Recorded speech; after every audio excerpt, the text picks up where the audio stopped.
So you just had an alert, a siren. What happened? Tell us what happened. Yeah.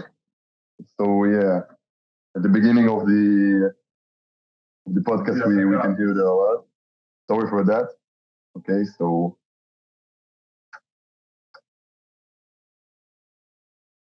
where are you located right now?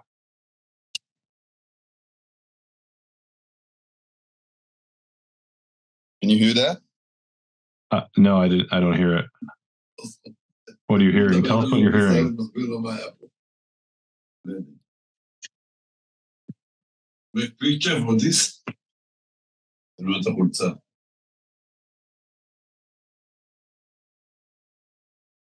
So tell us what you're hearing, because we don't hear it, or at least I don't hear it on my end.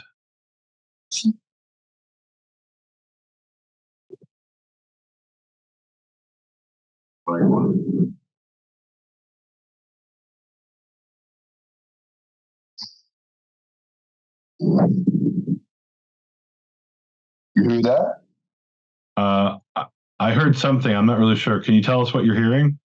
Describe for the audience what you're hearing and where you are.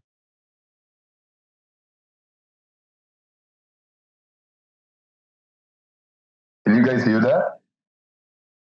I can't hear it. It's possible that it's on the recording and I just don't hear it. Yeah. I think the microphone picks up only things that are immediately in, close to it. Oh yeah. So that's the situation. We were to start the conversation, and then the alert went on, and we've heard four bombs in here, and we gotta stay 10 minutes after the alert went on, because parts of the missile go down from the sky, and it's pretty dangerous. So that's the rules. After you stay at the shelter, you gotta stay 10 minutes after it. So we'll go back. Wait a second.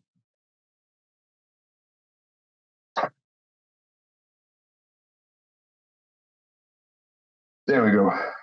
So a great starting for the conversation. Yeah. Aviv, tell us where you are in Israel. Aviv, tell us where you are in Israel. So I live in Rishon LeZion. It's one of the big cities here in Israel, right next to Tel Aviv, central Israel. And So we were about to start the conversation, and you heard a siren, and then you closed the window. What? Or you didn't close the regular window. You closed something like a blast window. Yeah. I'll show you. Yeah. So we've got here. Wait a second. Sorry for the way I look, because we after 30 days of grief, like a moving, according to Judaism, and we cannot get an haircut. And yes, I'll show you. That's the regular, like that's the standard. Okay, you can open it that way, and then when the alarm goes on, okay, you close it, and it's standard one, and then you close it.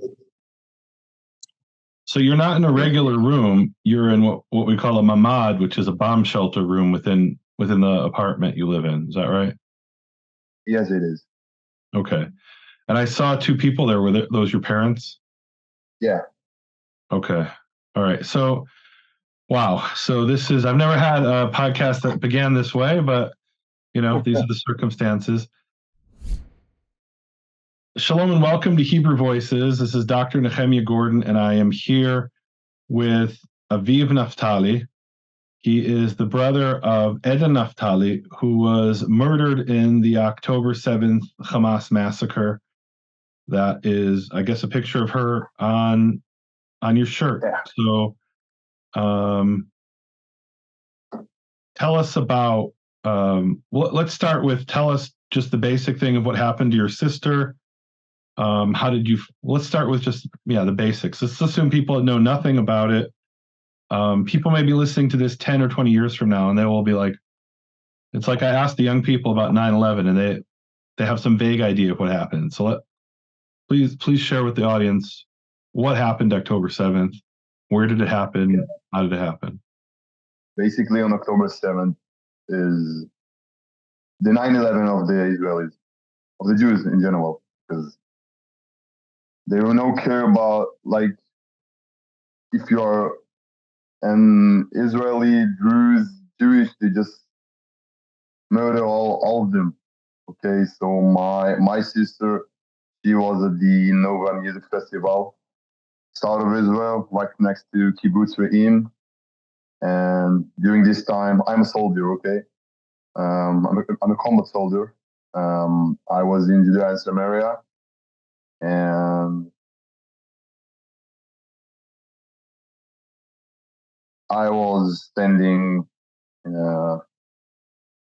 right next to the road. I was like saving, okay, on the citizens of Judea and Samaria, Benjamin region, and I've seen that the allowed goes on south of Israel, but something massive. I mean, not something standard, because here in Israel we get used to it that the alarm goes on. There are missiles and rockets, and like it's not something rare, and we know that this kind of thing happened, but not that this, like, it was a bunch of rockets, like maybe thousands of rockets, and 15 minutes, and something weird.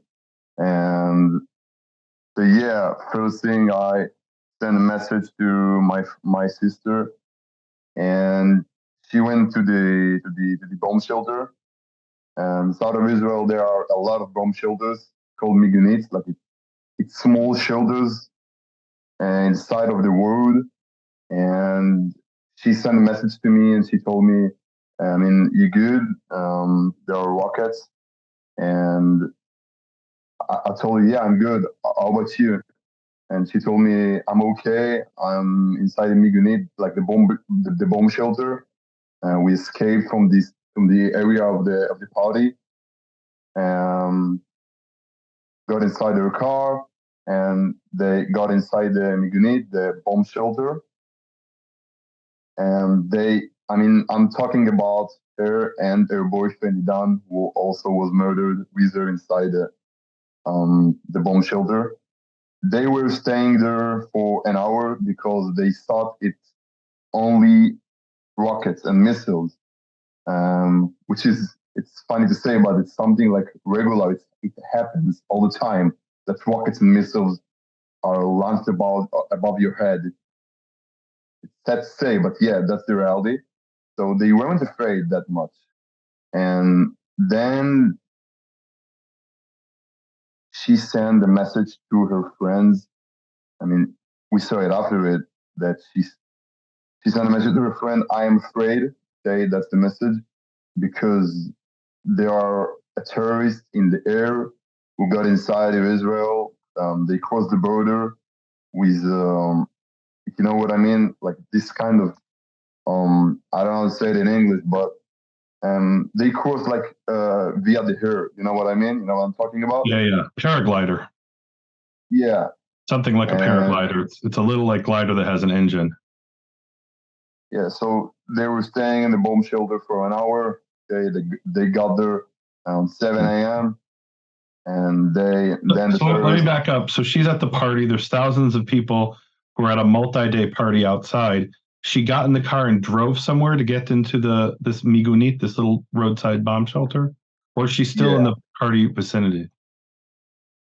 No, like immediately when the alarm goes on, during the party, they got inside their car with all their stuff, and they were driving south, I think, road 232.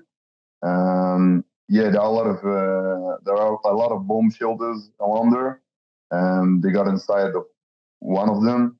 They were staying there for an hour, and then the terrorists arrived, and they were throwing 8 grenades, according to what I know. And yeah, the last message from her was around 8:15, I think. Yeah, in that moment she didn't answer to me. I mean, yeah.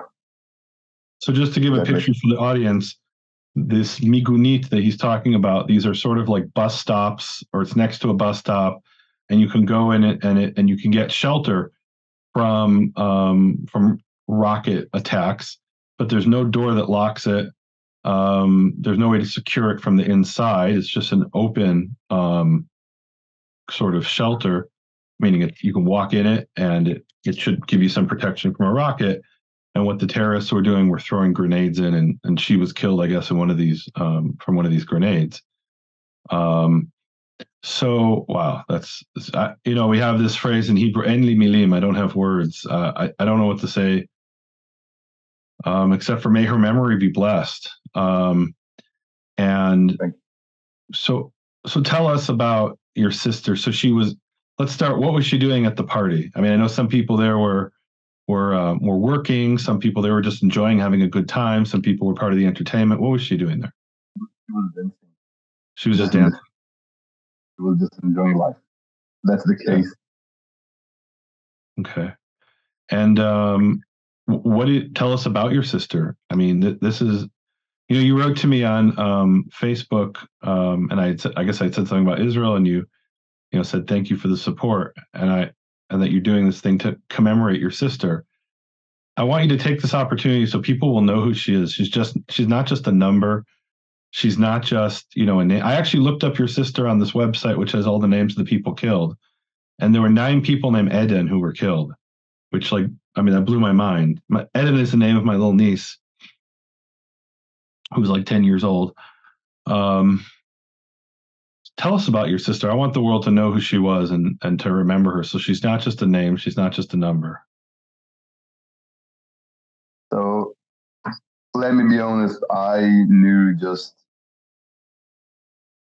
a very tiny part of my sister because most of my time, like recently, I've spent on the army, okay, the IDF.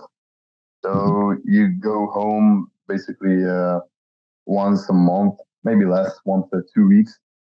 And I think actually till the age of maybe 16, most of the siblings are just arguing about stupid things. So I've got to know her much better after this age where we get to know each other much better. We spend a lot of time. My sister was enjoying life. She was enjoying life. She liked traveling. She was smiling all the time. She was spreading love. Actually, I don't know if you can see that, but on the back of the shirt we made for her, I will show you. Yeah, we can't see it, so show us. Within the statement, spread the love. Mm-hmm. And she was always spreading love. I mean, for example, she she gets into the elevator, okay. She was saying hello to strange people. I mean,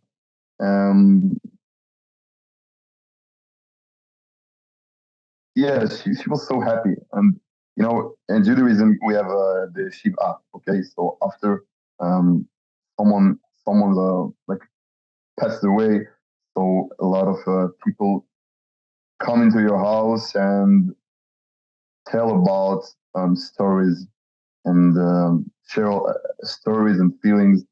And during these 7 days, the Shiva this week, I found out a lot of neat things about my sister, and it's something that make you understand that it's really. Sorry if I get emotional. No, that's to be expected. It's fine. Yeah, just. So, how old was she when she was killed? 23. 23. So, can you share some of these stories that you heard about her during this 7-day mourning period where people came and shared about her life? Yeah, I didn't know that, but she was a student in college in Rishon LeZion, and part of the semester you gotta do a project volunteering, and I mean, you can choose and do whatever you want. And one of her friend in college, she told me during the Shiva this week that she was volunteering Project Flower, named Perach in Hebrew. This is a organization for autistic child. Yeah, she was spending time. She was spending a lot of time, actually, twice a week, with a girl, like I think 7 years old, named Adar, here in our neighborhood. And yeah, her moms of Adar, just she was she loved her because at the moment Eden left Adar's home, like she was sending her messages of like, please come back just for a couple of like more minutes. And yeah, this one was really excited. So your sister was, if I understand correctly, helping with this 7-year-old autistic girl. Yeah. What was she studying in college, your sister? Again? What was she studying, your sister, in college? Oh, I'll say it in English, not communication. Say it in Hebrew. Like tikshovat. So, okay, communications. Okay. Yeah, communication. Okay. And I did a Google search and I saw that she had some kind of something on Israel Bidul or something like this. What is that about? Tell us about that. Yeah, so Israel Bidul is one of the biggest pages of the Israeli entertainment on Instagram. And yeah, she was working on the like when you interview people, like famous people, she was making the question for them. You know what I mean? Okay, so she was a producer on a an entertainment celebrity type program. Okay. Yeah. Wow. Okay. Wow. Okay. So tell us about the efforts that you're doing, these different projects. It looks like to commemorate her. Like you've got a T-shirt and there's a page on Instagram that I saw. Tell us about what are you doing and what do you hope to accomplish with that? Well, in my opinion, like right, I say excuse can never bring my sister back, okay? But the way she makes people to feel, the deed she did,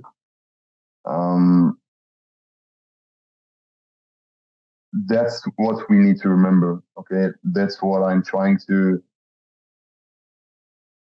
say to people. Like when people ask me like what she was for you, what she was for, who she was for friends. And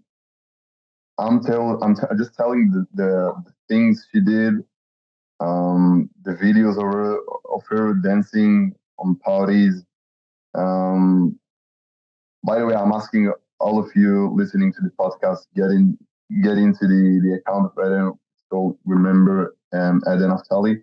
I mean, you can see the type of the girl she was, and words can describe who she was. And we'll put up a link on my website, nehemiaswell.com, where people can click over to the. As I said, I knew just a small part of her. Mm-hmm. And to be honest, we were on the beginning, at the beginning of our like connection, and yeah. So that phrase that's on the back of the T-shirt, "Spread the love." Is that something she used to say, or is that a message that you're trying to convey, or? That's the statement written on her bio on Instagram. Spread the love. It's written on the video on Instagram. On the bio of the account of her on Instagram. Oh, that's her bio on her account to spread the love. Okay. Like that. Yeah. That's the little statement that you put up on the bio. Okay, that's on her bio. I understand. on their bio, not at the account we made for her, not on the Okay, remember. so on her bio, the statement that she wanted to communicate to people is spread the love. Wow. So okay, wow. That's I mean, this is just really tragic, and there's over 1,400 stories like this, many of which we'll probably never hear. Um, and you know, you mentioned that they came to kill people. I found out this week that 17 Bedouin were murdered. Yes. I mean, it was. I read 17, 17. No, More than that. much. Okay, Yeah. okay. Just Maybe it today. was from this Actually, one family or something. yeah. Okay, so I've read like a couple of minutes before we've started the conversation, the podcast. I've read that a missile that shot from Gaza fall into the city of Riyadh. It's a huge city, Mm-hmm. south of Israel, like 100% Bedouin. 4 childs were killed of this missile. The family of Abu El Karhan, I think. I will send you the. And I so will the send you. audience understands Bedouin are Arab Muslims, Yeah, and what you're saying is 4 Arab Muslim children were killed. And of course, there were protests all over the world that Hamas killed these 4 Arab Muslim children. No, there weren't. They don't care. Let's be honest. Hamas doesn't care, and the protesters don't care. Um, the more civilians that are killed from their perspective on both sides, I think that's what they want. yeah. You reminded me that actually yesterday I've seen a crazy video Mm-hmm. of a terrorist got inside this Migunit, the bomb shelter, Mm-hmm. and I speak Arabic, and Okay. I know what he said, but this video was translated to English, so you can, the listeners, you can also see this crazy video when a terrorist got inside. Actually, he was screaming outside the bomb shelter, and he said "Aitla Bara," which means "get out." And the person inside the bomb shelter answered, "I'm Arabic. I'm a Muslim." And then the terrorist says, "Get out." And then the terrorist right next to him shoot at him.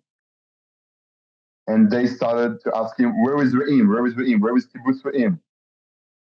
This video is that it's mandatory to watch to understand that the IDF got to remove Hamas out of this world, to eliminate each one of them. They are Nazis, okay? They I are think truly Nazis. that's a great analogy because you know when the United States and the Western powers fought the Nazis, initially it was, or primarily it was, so they don't conquer the world and harm America and Britain, but it was also for the good of the German people. And I think it's very accurate to say that the innocent civilians in Gaza are suffering um, alongside the Jews. Meaning, if you believe their numbers that over 10,000 were killed in Gaza, I'm sure they weren't all civilians, but let's say a lot of them were civilians. They are victims of Hamas because that's actually the strategy. Hamas wants them to be killed. It's why they're stopping them from moving out of the battle zone. It's why they set off bombs from people moving down Salahuddin Street to escape from the Correct. war zone. I mean, it's we're dealing here with really evil people who murdered your sister for um, to end an occupation that ended in 2005. Israel pulled out in 2005. So Correct. this thing about, well, we have to, you know, what do you expect them to do? That I mean, I actually read somebody who said this, that I mean, I couldn't believe it. They said, well, you know, the prisoners broke out of the prison camp of Gaza. The prison camp of Gaza, there were beach resorts in Gaza. It's a small country. It's has a lower population density than Singapore. I was in Singapore about 10 years ago. It's a paradise. The Gazans could have had a paradise in Gaza if they chose that, but they didn't. They chose to build terror tunnels and they chose to invest in terror infrastructure rather than in making the lives of the people better. correct, 100%. So yeah, and 2005, yeah, like 18 years ago. Actually, it's really important to say that Hamas was elected um, democratically by the Palestinian people in Gaza, and Most people they don't and know then, this. Aviv, most people don't know this, but Hitler was actually elected democratically in a democratic election. yeah, but with it, we gotta say that Hamas was taking over the Gaza Strip, and then they invested all the money they got from these donations we see on bios of people on Instagram, and they are investing it to tunnels, to missiles, weapon, and instead of, I don't know, humanitarian things for these poor civilians in Gaza. And yeah, I mean, just yesterday, I saw the video where the Israeli soldiers brought fuel to the Shifa hospital, and Hamas would not let the people in the hospital go get the fuel because it came from Israel. And yeah, they claim that four premature babies, Hamas claims that four premature babies died because there wasn't electricity. Those, we have this ancient Hebrew expression, the blood is on their head. The blood of those four babies is on the head of Hamas. They caused those deaths. And I mean, we're dealing with a really evil organization. Look, in some ways, and I said this on day one when I started to see the videos. I said in some ways they're worse than the Nazis. And what I mean by that is the Nazis had these death squads called Einsatzgruppen that followed the army, the Wehrmacht, and they gathered up Jews and they murdered them. But they had a law that it was illegal to record it, it was illegal to photograph it, it was illegal to video it. And we have a handful of videos that were taken illegally, like there's one from Estonia, I believe. Hamas went in with GoPros. They wanted the world to see the atrocities that they were committing. They were proud of it. Everyone has probably seen the video, and if you haven't, go find it, of the man who calls up his mother and father, and he says, "Your son has killed 10 Jews with his own hands." And they said, "This is wonderful. Allahu Akbar." They're praising, they're praising God that their son was able to kill 10 Jews with his own hands. you know, I sometimes think, I mean, I'm asking myself, the world is blind. I mean, can't you see it's good versus evil? I mean, yeah, I am sad for innocent civilians killing in Gaza, but the difference between me and the people I am having a conversation with them, discuss with them about this conflict, is that they do not understand the reason and the cause these innocent civilians are getting killed. It's all about Hamas. That's the main reason that the IDF, not as to must eliminate them, remove them. I mean, they are terrorists. I'm gonna say it again. And yeah, To quote Hillary Clinton, who I never thought I would quote in my life, she said there was a ceasefire on October 6th, and correct. so to have another ceasefire without eliminating Hamas that will cost more lives of Palestinian civilians in the long run, and of course Jewish lives as well. So I mean, they promised. They said we're going to do this again and again and again. They came out and said that is our intention. So yeah, these calls for a ceasefire are they're kind of delusional.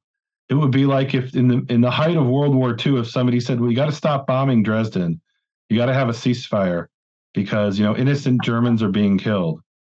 Well, yeah, they are being killed, and that was Hitler's plan. Hitler's plan was that if he couldn't have his glorious 1,000-year Reich, then the German people needed to be destroyed. That actually is what he believed. And Hamas wants dead civilians to stop Israel's normalization with Saudi Arabia and to stop, to destroy Israel. They've said it. They're not hiding it here. They're pretty open about what they're trying to do. So Yeah, no, I mean 100%. They launch rockets from civilians areas such as mosque, schools, kindergartens.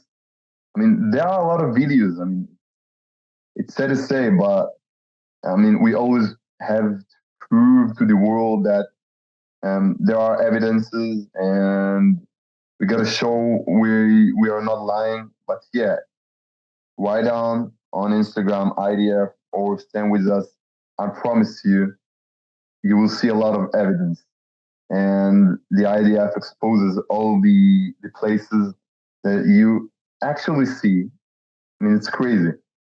A kindergarten or a mosque, and then you go like a couple of meters, and then you see a rocket launcher. Mm-hmm. Yeah, it's crazy. I mean, I want to also say that Israel has no interest of killing civilians, innocent civilians, people in Gaza. Like, what's the point of it? Why would we? Mm-hmm. And here I think it's really important to people. There's this phrase in English of moral equivalence, and they'll say, well, 1,400 were killed in Israel, but 10,000 were killed in Gaza. The difference is Israel does not target civilians. Civilians die in war, and it's a horrible, tragic thing. And it's why Israel didn't start this war and would never started this war. The people who started this war and are using the civilians as human shields, they're the ones responsible for those deaths. Your sister was killed when there was a ceasefire, right? The ceasefire ended with Hamas carrying out this genocidal attack targeting civilians. And I mean, it's and I heard somebody compare it to 9/11, and I think it was Michael Oren, who is also a wonderful historian. And he said, imagine if on 9/11, parts of the United States were conquered by Al Qaeda and held for 24, 48, 72 hours, and they went door to door killing people. So this is actually much worse from an Israeli perspective than 9/11. I mean, it in the sense that also the proportion of the Israeli population that was killed, 1,400 plus people, and they're still counting body parts, so we don't know the exact number. Let me ask you, Doctor. Yeah. I don't know the facts, but on the 9/11 disaster happened to the U.S., did someone in the world ask from the U.S. a ceasefire against Al Qaeda? Maybe the usual suspects like North Korea, right? But no respectable country said to the United States, don't go and root out the people who caused this. And a lot of people in America will say, well, the war in Afghanistan went on for too long. It was horrible. But for 20 years, there were no attacks on the United States. And I don't think it's an exaggeration, and I say this with a heavy heart. I don't think it's an exaggeration to expect that what happened on October 7th is going to happen in either Europe or the United States in the coming years. And I pray and hope it doesn't. But there are evil people around the world who saw what happened, and they're thinking, oh, we could do this. We could do this in Berlin. We could do this in Paris. And look, they did a very similar thing in, not on the same scale, but there was a similar thing that happened in Mumbai. There was a similar thing that happened in Kenya, where you had what are referred to as soft targets. They came and attacked civilians. And I would be really surprised. I'll be pleasantly surprised if this doesn't happen in Europe or the United States. So if there's people out there who, and my sister is a professor at a university in the US, and she's been wearing this T-shirt, I stand with Israel. Now, my sister was very active in the Me Too movement, and no one ever came to her and said, take off that Me Too shirt. It's making people feel uncomfortable. But they had the gall to come to my sister and say, take off that I support Israel shirt. It's making people feel uncomfortable. And her takeaway from this, my takeaway, I'll speak for myself, is it's horrible to rape women unless they're Jewish women. Then it's okay. It's horrible to murder civilians unless they're Jewish civilians. Then it's okay. That seems to be the message the world is sending. And I mean, so you're right. Nobody went to the U.S. and said, don't defend yourself. Don't find out who did this and make sure they don't do it again. We didn't have a single attack, a major attack, for over 20 years when the U.S. was in Afghanistan. I hope that remains the case, but I'm not an optimist. I'm a pessimist. Yeah, I've seen a post, a nice one of I've seen a post written that the IDF uses its weapon to defend its civilians, while Hamas is using its civilians to defend its weapon.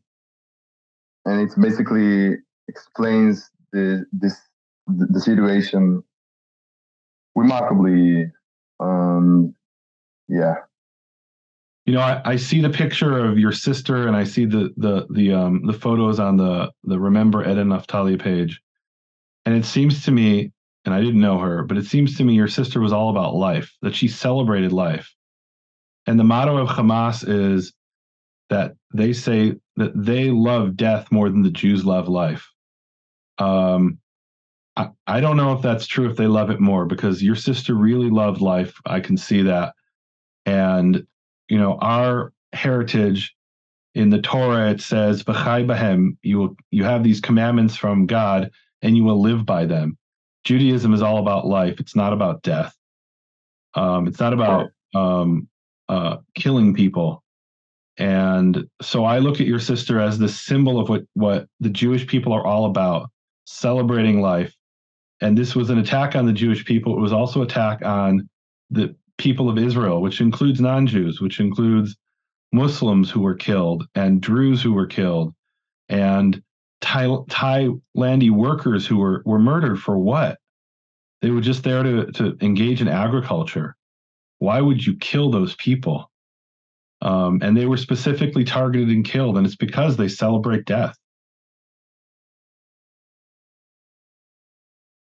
Yeah. So sorry, go ahead. I'm not surprised. These are terrorists. They are terrorists. That's all they want, to eliminate the Jews and to remove the Jews. When you hear some stupid people screaming and shouting from the river to the sea, Palestine will be free, what does it mean? Like, stop for a sec. Think about this statement. Let me ask you a question, Aviv. Aviv, where do you live? Do you believe you live between the river and the sea? Yeah. So what do they mean? Yeah. So what they're saying from the river to the sea, what do they mean? So from the Jordan River, and this is the east of Israel, to the Mediterranean Sea, which is in the west of Israel, Palestine will be free, which means we want to remove Israel from the whole area and to establish the Palestinian state instead of Israel.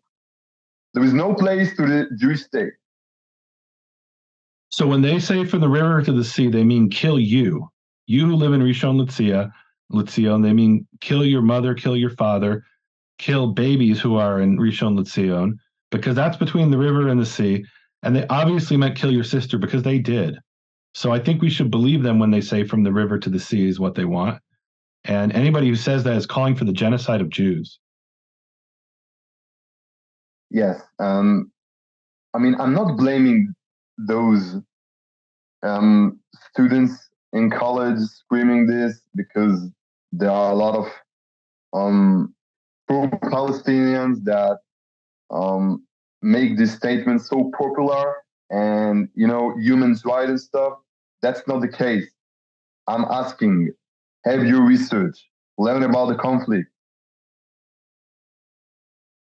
know the facts before you express your opinion. And these are the same people who were quiet when 400,000 Yemenis were killed and when 600,000 Syrians, including lots of Palestinians, were killed. And Israel had nothing to do with it, so they didn't say a word.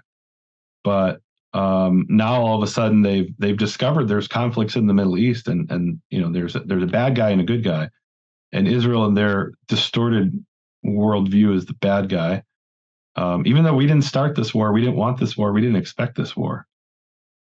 Yeah, I mean, it's much more complicated than you think. There are a lot of Palestinians, okay, working in Israel, okay, they cross the border every day. They got inside the area of Israel, the territory of Israel. They work, and at night they go back to Judea and Samaria, to the West Bank, so called. Okay, let's take another example. Palestinian workers from the Gaza Strip do the same thing every day. People do not know that. Okay, those screaming that Israel is in a paradise state. Let me tell you something. 25% of the population in Israel are Arab Israeli. Some of them are members in the Knesset, which is the parliament in Israel. Some of them are supreme judges. Okay, all of them have the right to vote when there are elections. I mean, have your research. What the hell is that? What about genocide? Like, genocide is what the Nazis did to the Jews on World War II, killing 6 million Jews. That's genocide. Mm-hmm. Well, and I would say that what happened on October 7th was a mini genocide, because they killed Thailandis and they killed Muslims, but their main target was Jews. And that going door to door and killing entire families, that is a small scale genocide. That's how I see it, because they were specifically targeting Jewish civilians. The people that they burned to death and your sister was for no other reason that she was Jewish. That's a genocide in my view. Now, people die in war, like we said, 400,000. You can look up the numbers. Were killed in Yemen. The number estimate is 600,000 in Syria, and not a single protest. I certainly didn't see any on college campuses. You mentioned the students, and I guess one way to look at them is that they're the ones who are chanting these pro-Hamas things. Some of them might be useful idiots. That's what they're referred to. The Hamas is using them as useful idiots. And I mean, the most bizarre thing is the Queers for Palestine. Let's just be honest. If those people went to Gaza, they'd be killed. You're laughing because they would be killed. Yeah. I mean, it's kind of like the Jewish Voice for Peace, right? Which is, it's one of these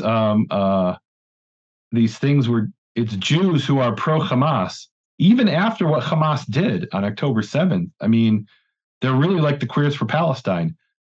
I half jokingly say I'll buy each one of those guys a ticket to go to Gaza, and let's see what happens to you. Let me offer Bella Hadid and Mrs. Greta to go to Gaza the way they usually dress, and let's see what happens. Yeah. So Greta Thunberg is an interesting example, because she is in favor of Palestine. She's in favor, evidently, of Hamas. And the reason I say that is she suddenly came out in favor of Palestine right after October 7th. So it's quite clear that she's supporting what Hamas did. Israel had to shut down the natural gas plant that was off the coast of Ashkelon because they're afraid it'll be hit by rockets while it's pumping out gas. So what Israel is doing instead, for lack of any choice, is burning coal. So she's in favor of Hamas that forces a country of 9 million people to burn coal. What kind of hypocrisy, what kind of environmental hypocrisy is that? Yeah. I offer also Greta, check out the facts. Babies were beheaded. Women were raped. She said nothing about that. Right. Yeah, and it's hard to say she's a useful idiot, because although she does seem to be kind of an idiot, because she should know better, right? She has a public platform, and it's one thing if you're some, I don't know, second-year student at Harvard. Oh, I don't excuse that either. I mean, come on, these are people at Harvard. They're supposed to be the most educated people in the world, and they don't know better. Yeah. There's really no excuse for that. There was a guy going. Go ahead. Sorry. Yeah, go ahead. No, there was a guy going around asking people to sign a petition supporting Hamas. Did you see this? And then he read to them, okay, so just before you sign, you need to know that, here are some of the platforms of Hamas. They're like, well, I don't support that. Oh, but you said you support Hamas. Yeah. It just shows that people are not educated. And, I do not blame it. Yeah. It's crazy. I'm sorry, a student at Harvard is supposed to know better. They're not. Are the leaders of tomorrow. These are the leaders of the future. They are the future. Well, I know this is not a comfort, but when this happens in Europe or the United States, you'll see that those people suddenly, maybe not. Maybe those people will support when this happens in the US and Christians are targeted or Jews are targeted. Maybe they'll change their tune. I don't know. I hope that never happens, but then in the real world, it almost certainly will. This sort of thing has emboldened terrorists around the world. And if Israel doesn't do what I think you and I agree it needs to be done to Hamas, and hopefully the government of Israel agrees needs to be done, then this will happen again around the world, and certainly in Israel. So the West is. Yeah. Can you share some final thoughts about your sister? I want the world to know who she was. Share some final thoughts, maybe a prayer or something. Whatever. I don't know if you're a praying man, but if not, then just some wishes and thoughts.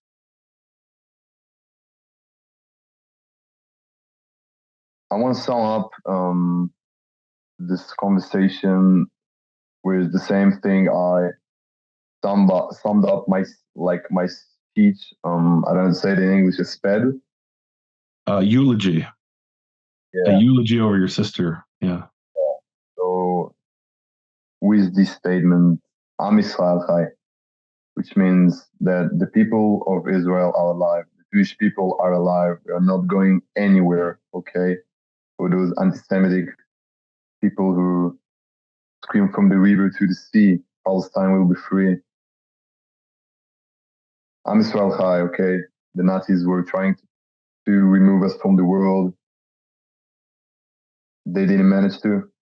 Hamas will never do it. We've got a beautiful country, beautiful state. The people of Israel alive. Am Yisrael Chai. Amen. Where is there somewhere where people can get those T-shirts if they want to commemorate your sister? Actually, not. But okay. I will try. I will try to make more. Okay. All right. Thank you, Aviv. I really appreciate it. Thank you, Doctor. Really appreciate that having me here. And yeah, keep up your support. Speaking out for Israel. Mm-hmm. Thank you very much. From the bottom of my heart. Thank you. Bye. Shalom. You have been listening to Hebrew Voices with Nehemia Gordon. Thank you for supporting Nehemia's Makor Hebrew Foundation. Learn more at nehemiaswall.com.